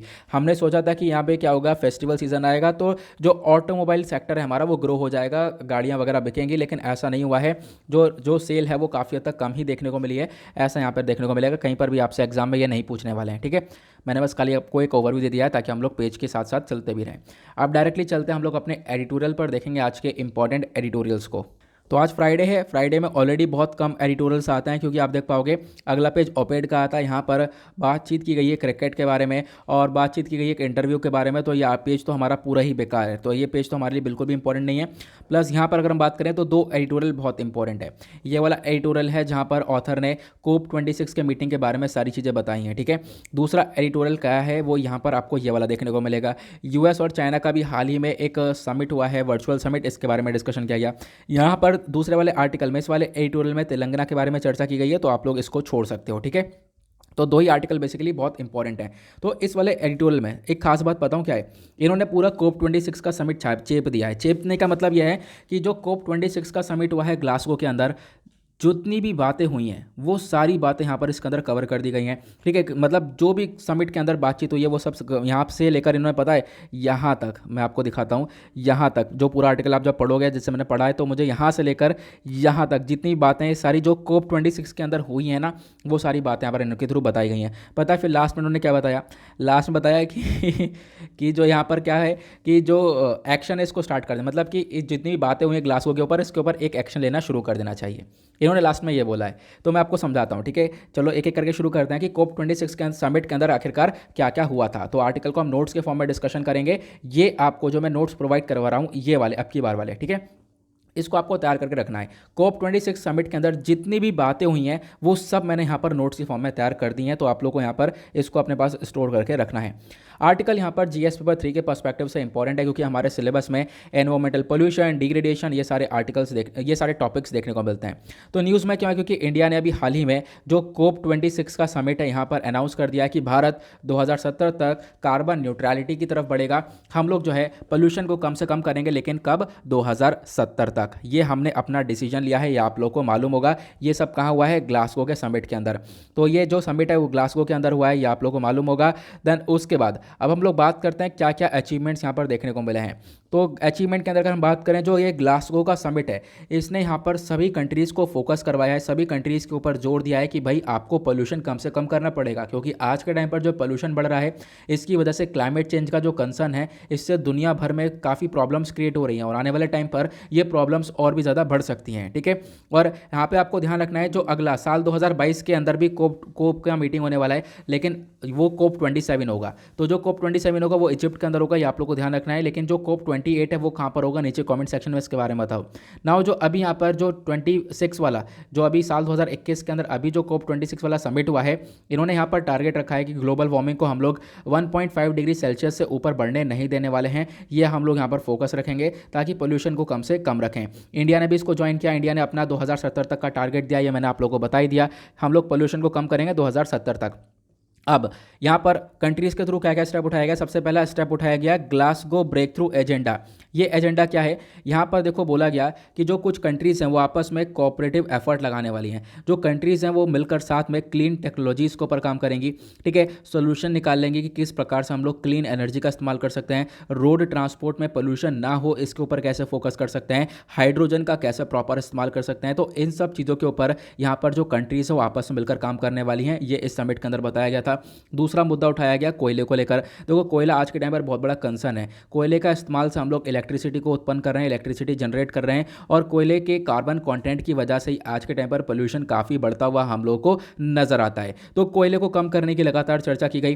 कोयला यहाँ पर एक डर्टीएस्ट फॉसिल फ्यूल है, यहाँ पर देख पाओगे ये ऑथर ने बताया है। देन उसके बाद यहाँ पर बोला है कि देखो जब हमने बात करा, यूरोपियन यूनियन कंट्रीज़ क्या बोल रही थी, जो यूरोपियन यूनियन है जहाँ पर 27 कंट्रीज़ हैं, इनका कहना यह था कोयले को फेस आउट कर दो, जितनी भी कंट्रीज़ हैं वो कोयले का इस्तेमाल ही नहीं करेंगी। लेकिन जो डेवलपिंग कंट्री है, डेवलपिंग कंट्री जैसे कि इंडिया ने यहाँ पर बोला नहीं भाई, कोयले को फेस आउट नहीं कर सकते। अगर हम लोगों ने डायरेक्टली तुरंत ही कोयला तुरंत बंद कर दिया ना, तो इससे हमारी इकॉनमी बिल्कुल डाउन हो जाएगी, क्योंकि जो हमारे इंडस्ट्रीज़ वगैरह वो बुरी तरह से अफेक्ट हो जाएंगे। आज के टाइम पर हम लोग मेजरली कोयले के ऊपर ही डिपेंडेंट हैं। इसको हम लोग धीरे धीरे कम कर सकते हैं, अचानक से बंद नहीं कर सकते हैं। तो यहाँ पर इंडिया ने बोला हम लोग फेस आउट तो नहीं करेंगे, हम लोग फेस डाउन करेंगे। डाउन मतलब कोयले का यूज़ हम लोग थोड़ा थोड़ा कम करते हुए चलेंगे। ये कोयले को लेकर बातचीत की गई थी। देन उसके बाद क्लाइमेट फाइनेंस को लेकर चर्चा की गई। देखो यहाँ पर जब बात हुई पैसों की क्या बात हुई, आज के टाइम पर बहुत सारी कंट्रीज़ जो अमीर कंट्रीज़ हैं, जैसे अमेरिका हो गया प्लस यूरोपियन यूनियन की कंट्रीज़ देखने को मिल जाएंगी, इन्होंने काफ़ी पोल्यूशन कर लिया। अपने जो भूतकाल जो एक ज़माना निकल चुका है इंडस्ट्रियलाइजेशन वाला, वहाँ पर इन्होंने खूब पोल्यूशन किया है। उसके वजह से आज के टाइम पर ये डेवलप्ड नेशन बन चुके हैं। लेकिन जो डेवलपिंग कंट्री हैं जैसे इंडिया हो गया, तो इनको काफ़ी प्रॉब्लम हो रही है। हम लोग आज के टाइम पर अगर पोल्यूशन कर रहे हैं तो इससे क्लाइमेट चेंज हो रहा है ना, ये चीज़ हम लोग को देखने को मिलती है। देखो डेफिनेटली प्रॉब्लम भी है क्लाइमेट चेंज, लेकिन क्या है ना कि भारत को फिर इसके लिए सोल्यूशन लाने के लिए कुछ पैसा खर्चना पड़ेगा। तो भारत यहाँ पर अपनी इकॉनमी के ऊपर ध्यान दे या फिर पैसा खर्च अपनी इस चीज़ के ऊपर। तो इन चीज़ों को देखते हुए इन चीज़ों को देखते हुए भारत ने बोला कि भाई लगभग कम से कम $1 ट्रिलियन जो है पैसा मिलना चाहिए डेवलपिंग कंट्रीज़ को। कहाँ से मिलना चाहिए, डेवलप्ड कंट्रीज से, जैसे कि यूएस हो गया या फिर ये जो कंट्रीज़ है अमीर कंट्रीज़, ये लोग कहीं ना कहीं पैसा प्रोवाइड करवाएं डेवलपिंग कंट्री को। ठीक है, और ये इशू काफ़ी चर्चा में रहा, क्योंकि जो डेवलप्ड कंट्रीज़ हैं उनका कहना है कि हम लोग यहाँ तक प्रोवाइड करवाएंगे, एक हद तक प्रोवाइड करवा सकते हैं, इससे ज़्यादा नहीं प्रोवाइड करवा सकते। लेकिन यहाँ पर इंडिया बोलता है नहीं भाई, आपको ये पैसा तो देना पड़ेगा, क्योंकि इसी से थोड़ी बहुत सोल्यूशन निकल सकते हैं। ठीक है, ये आप लोग को ध्यान रखना है। उसके बाद तीसरा स्टेप यहाँ पर मतलब एक और पॉइंट यहाँ पे उठाया गया था इस समिट के अंदर, वो है infrastructure for resilient island states. देखो जो छोटे छोटे आइलैंड स्टेट्स हैं, आइलैंड स्टेट्स मतलब आइलैंड कंट्रीज है, जो छोटी छोटी कंट्रीज आपको देखने को मिलेंगी ना, वहाँ पर इंफ्रास्ट्रक्चर को डेवलप किया जाएगा। और इंडिया ने ना यहाँ पर इसी इनिशिएटिव को लॉन्च किया है। इंडिया ने यहाँ पर बोला है कि हम लोग क्या करेंगे, फोकस रखेंगे जो छोटे छोटी डेवलपिंग नेशंस हैं, आइलैंड कंट्रीज हैं, इनको हम लोग थोड़ा सा हेल्प प्रोवाइड करवाएंगे। कैसे, क्योंकि इंडिया के अंदर एक स्पेस एजेंसी है ISRO, Indian Space Research Organisation, और हमारी बहुत सारी सैटेलाइट्स आज के टाइम पर अंतरिक्ष में है। हम लोग क्या करते हैं, हम लोग अपने वेदर को मॉनिटर करते हैं, वेदर की कंडीशन को पता लगाते हैं अपने सैटेलाइट के डेटा से। तो जो वेदर की कंडीशन है, ये सारी जो डेटा रिपोर्ट्स होंगे, ये सब हम लोग इन छोटी छोटी कंट्रीज, आइलैंड कंट्रीज को प्रोवाइड करवा देंगे, ताकि जो आइलैंड कंट्रीज हैं वो यहाँ पर क्लाइमेट चेंज या फिर कोई ऐसी बड़ी प्रॉब्लम आती है तो उससे टैकल कर पाएँ। उसके बाद एक और यहाँ पर क्वेश्चन रखा गया था, इस पूरे कोप 26 के अंदर एक और इनिशिएटिव को लॉन्च किया गया, one sun one world one grid को यहाँ पर लॉन्च किया गया। नाउ ये जो OSOWOG है, यहाँ पर बोला गया कि हम लोग पूरे दुनिया को सोलर एनर्जी से कनेक्ट करने वाले हैं। तो अब यहाँ पर फाइनली इस इनिशिएटिव को भी लॉन्च कर दिया गया है इस कोप 26 के समिट के अंदर, जहाँ पर इलेक्ट्रिसिटी को हम लोग जनरेट करेंगे लेकिन रिन्यूएबल एनर्जी का इस्तेमाल करके। कोयले का इस्तेमाल करके नहीं करेंगे, कोयले से पोल्यूशन हो रहा है, लेकिन हम लोग सूर्य की एनर्जी का इस्तेमाल करके करेंगे, ये फोकस रखा गया था। उसके बाद एक और प्लेज ली गई थी स्कोप 26 के अंदर, वो थी डिफॉरेस्टेशन प्लेज।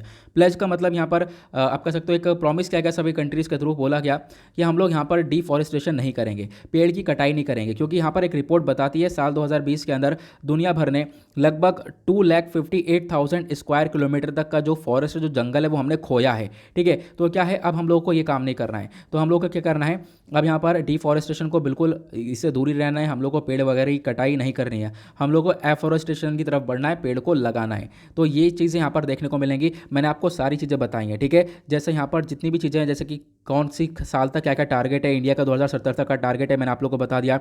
कोयले को लेकर क्या इस्तेमाल देखने को मिला, कोयले को लेकर क्या चर्चा की गई, मैंने आपको पूरा डिस्प्यूट समझाया। पैसों को लेकर क्या डिस्प्यूट हुआ है, ये भी मैंने आप लोगों को समझाया। तो सारी चीज़ें यहाँ पर देखने को मिल जाएंगी। उसके बाद क्या है, ऑथर ने बोला है कि भाई अब सारी कंट्रीज़ को अच्छे से इस पे एक्शन लेना है, जो कि मैंने आप लोगों को चीज़ें बताई हैं। उसका नेक्स्ट एडिटोरियल बात करता है यूएस और चाइना के दोनों के अभी जो हाल ही में वर्चुअल समिट हुआ है उसके बारे में। आपको मालूम होगा हाल ही में एक वर्चुअल समिट देखने को मिला दोनों कंट्रीज़ के बीच में, ये नोट्स भी प्रिपेयर करके दे रहा हूँ, इसको भी आप लोग अपने पास रख सकते हो। पहली चीज़ आपको समझना होगा, वर्चुअल समिट क्या होती है। वर्चुअल समिट होती है जो वीडियो कॉन्फ्रेंस के माध्यम से की जाए। ठीक है, तो हाल ही में यहाँ पर दोनों कंट्रीज़ के, जैसे कि यूएस के प्रेसिडेंट जो Biden plus Chinese president Xi Jinping, दोनों के बीच में बातचीत हुई है। यूएस ने क्या क्या मुद्दे उठाए, यूएस ने यहाँ पर ह्यूमन राइट वायलेशन का मुद्दा उठाया है, क्योंकि चाइना के अंदर क्या होता है, एक जिंजियांग वाला रीजन है जहाँ पर उइगर मुस्लिम्स को बहुत बुरी तरह से ट्रीट किया जाता है, और वहाँ पर उनको अपना रिलीजन अच्छे से परस्यू करने की वो परमिशन नहीं दे रखी है। तो यहाँ पर चाइना कहीं ना कहीं ह्यूमन राइट वायलेशन कर रहा है, तो यहाँ पर यह मुद्दा यूएस के थ्रू उठाया गया। फिर उसके बाद चाइना के डिस्प्यूट तिब्बत के साथ काफ़ी बड़े देखने को मिलते हैं, तो यूएस ने ये वाला मुद्दा भी उठाया है। देन उसके बाद यूएस ने यहाँ पर और भी बहुत सारे डिस्प्यूट उठाए, जैसे कि यहाँ पर बोला कि चाइना और यूएस के बीच में जो व्यापार को लेकर कमी है वो काफ़ी बढ़ चुकी है। देखो साल 2017 का हमारे पास डेटा है जहाँ पे बताया गया यूएस और चाइना के बीच में जो व्यापार है वो लगभग $375 बिलियन से घटा था। तो व्यापार की काफ़ी बड़ी कमी है, इसको लेकर काम किया जाएगा, ऐसा यूएस प्रेसिडेंट ने यहाँ पर बताया है। ठीक है, और उसका देख पाओगे यूएस और चाइना ने मिलकर मेन इसी काम पे काम किया है कि दोनों कंट्रीज़ मिलकर जो रीजनल टेंशन है इसके ऊपर काम करेंगी, प्लस जो कॉन्फ्लिक्ट है व्यापार को लेकर उसको बहुत अच्छे से फोकस करने वाली हैं। ठीक है, ये मेन फोकस रहा है इनकी मीटिंग का। देन उसके बाद यूएस ने एक और स्टेप उठाया है फ्री इंडो पैसिफिक को लेकर। देखो जो इंडो पैसिफिक वाला एरिया है वहाँ पर चाइना का एग्रेशन काफ़ी ज़्यादा देखने को मिलता है, तो चाइना को रोकने के लिए हम लोग यहाँ पर ये जो इंडो पैसिफिक वाला रीजन है इसको हम लोग फ्री और ओपन बना रहे हैं। इसके लिए हम लोग काफ़ी कुछ काम करते हैं, यूएस भारत को पूरी तरह सपोर्ट करता है, तो यूएस ने यहाँ पर ये वाला मुद्दा भी उठाया। फिर यूएस ने यहाँ पर ताइवान का मुद्दा उठाया। मैंने आप लोगों को बताया अभी चाइना और ताइवान के जो डिस्प्यूट है अपने आप में काफ़ी बड़े हुए हैं। ठीक है, चाइना यहाँ पर चाहता है कि ताइवान के ऊपर पूरी तरह से कंट्रोल करना, तो यूएस ने यहाँ पर इस वाले मुद्दे को भी उठाया है। ठीक है, ये आप लोगों को मालूम होगा, तो ये कुछ मुद्दे यूएस की साइड से उठाए गए हैं। ठीक है, ये आप लोगों को पता होना चाहिए इसके बारे में। नाउ चाइना ने कौन सा मुद्दा उठाया है, चाइना ने बोला है कि यूएस आज के टाइम पर जो ग्रुप बना रहा है चाइना के अगेंस्ट में वो क्या सही नहीं है, वो क्या सही है। ठीक है, क्योंकि यूएस ने काफ़ी सारे ग्रुप्स बना दिए हैं, अलायंस बनाए जा रहे हैं। ठीक है, जो कि चाइना के अगेंस्ट में है, जैसे क्वाड ग्रुप हो गया, क्वाड के अंदर 4 कंट्री आपको मालूम है, ऑस्ट्रेलिया, जापान, यूएस और इंडिया। ठीक है, इन 4 कंट्री का एक क्वाड ग्रुप देखने को मिलेगा। उसके बाद हाल ही में एक और ग्रुप बनाया गया ऑकस, जहाँ पर ऑस्ट्रेलिया, यूके, यूएस है, तो ये सब चाइना के अगेंस्ट में ही तो हैं। तो चाइना के अगेंस्ट में जो ग्रुप बनाए जा रहे हैं वो बिल्कुल सही है क्या, तो चाइना ने यहाँ पर ये स्टेप उठाए। चाइना ने यहाँ पर बोला कि अभी यूएस ने हाल ही में जो G7 कंट्रीज़ है, इन G7 ग्रुप को G11 ग्रुप बनाया है। ठीक है, लेकिन चाइना को इसके अंदर इंक्लूड नहीं किया, तो इससे यहाँ पर ये वाला मुद्दा चाइना की तरफ से उठाया गया, तो ये आप लोग को ध्यान रखना है। अब उसके बाद बात करते हैं यूएस, इंडिया, चाइना तीनों को मिलाकर। ठीक है, ये तो हमने बात करी, जो समिट में बात हुई है ये तो हमने अभी तक बात कर ली। लेकिन आज के टाइम पर क्या भारत को यूएस सपोर्ट करता है, तो बिल्कुल भारत को जो है यूएस काफ़ी सपोर्ट करता है चाइना के अगेंस्ट में। देखो चाइना अपने आप में एक बहुत बड़ा कंसर्न है भारत के लिए, काफ़ी सारे बॉर्डर डिस्प्यूट हमारे चल रहे हैं, और इसमें हम लोग को ज़रूरी भी है, हम लोग यहाँ पर ज़रूरी भी है कि अपने दूसरे कंट्रीज़ के साथ रिलेशंस को मेंटेन करें। इसी वजह से यूएस के साथ हमने रिलेशंस को अपने मेंटेन करके रख रखा है, फ्रांस के साथ मेंटेन किया है, रशिया के साथ मेंटेन किया है, और आज के टाइम पर यूएस हम लोग को सपोर्ट भी करता है। आज के टाइम पर चाइना का एक बहुत बड़ा इनिशिएटिव है बेल्ट एंड रोड इनिशिएटिव, दुनिया भर को यहाँ पर ये व्यापार के माध्यम से कनेक्ट करना चाहता है, लेकिन यूएस यहाँ पर इसको यूएस जो है इस कैटेगरी में भारत को सपोर्ट करता है, क्योंकि भारत ने बेल्ट एंड रोड इनिशिएटिव को ज्वाइन नहीं किया है, और यहाँ पर यूएस भारत को इसी चीज़ में सपोर्ट करता है। प्लस यूएस ने अभी हाल ही में एक और इनिशिएटिव को लॉन्च किया है, आपको मालूम होगा जो G7 का समिट हुआ था तब एक इनिशिएटिव को लॉन्च किया गया था जून में, और वो यहाँ पर एक तरीके से इनिशिएटिव था बिल्ड बैक बेटर वर्ल्ड। ठीक है, जो बिल्ड बैक बेटर वर्ल्ड है इसका मतलब ये है कि जो आज के टाइम पर जो छोटी मोटी कंट्रीज होती हैं वो चाइना के पास पैसा लेने के लिए चली जाती हैं। ठीक है, अब क्या होता है, चाइना उनको पैसा देने के बाद उनको डेट ट्रैप में फंसा देता है, फिर लोन में फंसा देता है। ठीक है, लेकिन अब क्या है, जो इनको भी चाहिए वो होगा पैसा, तो उसको यहाँ पर G7 कंट्रीज पैसा प्रोवाइड करवाएंगी, अब चाइना के पास जाने की जरूरत नहीं है। तो इस प्रकार की चीज़ें यहाँ पर पर देखने को मिली है। आई होप आपको क्लियर हो चुका होगा। मैंने जितनी भी चीज़ें हुई हैं, देखो ताइवान का इशू हो गया, साउथ चाइना सी का इशू हो गया, समिट का जो भी डिस्कशन हुआ है, सारी चीज़ें मैंने आप लोगों को यहाँ पर एक नोट्स के फॉर्म में बता दी हैं, तो आप लोग यहाँ पर उसको देख सकते हो। जिनजियांग वाले रीजन का इशू हो गया, ये सारी चीज़ें मैंने आप लोगों को बता दी हैं। ओके, तो गाइज़ यहाँ पर ये थे हमारे कुछ एडिटोरियल। आई होप आपको सारी चीज़ें अच्छे से क्लियर हो चुकी हैं। नाउ इसी के साथ करते हैं हम लोग अपने लेक्चर को समाप्त। मिलते हैं आप लोगों से नेक्स्ट वीडियो में। आज के लिए bye bye, have a nice day, thank you and जय हिंद।